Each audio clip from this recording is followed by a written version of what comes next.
Sementara itu, saudara, arus lalu lintas di Jalan Lintas Sumatera atau Jalintang Ruas Jembatan Tejinenei, Kabupaten Pasawaran kerap mengalami kemacetan.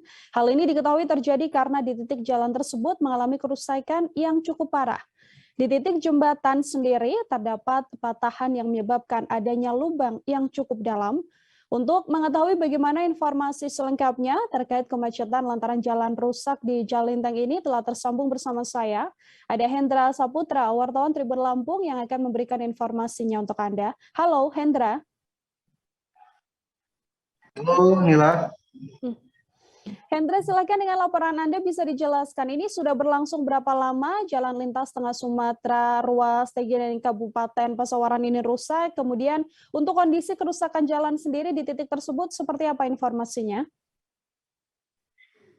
Nila, begini ya, dari informasi yang kami dapat sudah sekitar seminggu jalanan rusak terjadi. Kerusakan itu juga ada di beberapa titik.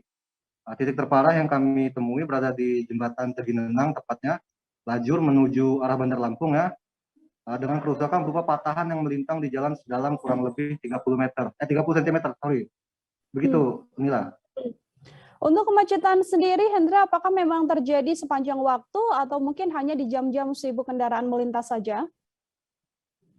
Untuk kemacetan sendiri kami pantau itu terjadi di jam-jam tertentu saja, khususnya di pukul 15 sampai 17.00 ya, karena disitulah titik terpadatnya, jam-jam padatnya kendaraan melintasi jalan tersebut. Dari pihak terkait sendiri, Hendra, apakah sudah mengatasi adanya kemacetan ini? Kemudian bagaimana dengan kerusakan jalan? Apakah di lapangan memang sudah terlihat ada upaya perbaikan?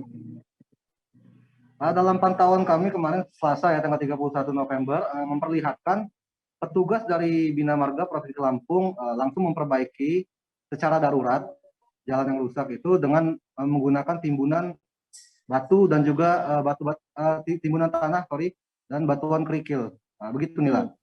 Hanya perbaikan secara darurat saja. Namun informasi yang didapat untuk perbaikan lebih lanjut secara permanen akan dilakukan pada Kamis tanggal 2 Desember mendatang. Begitu Nila. Baik, artinya memang upaya dari pemerintah untuk memperbaiki jalan tersebut sudah ada ya, Hendra ya. Oke, terima kasih banyak Hendra Saputra, wartawan Tribun Lampung atas laporan Anda. Selamat bertugas kembali, Hendra. Hai pemirsa Sri Popo TV, jangan lupa komen, like, dan subscribe, serta tonton terus berita-berita terupdate lainnya ya.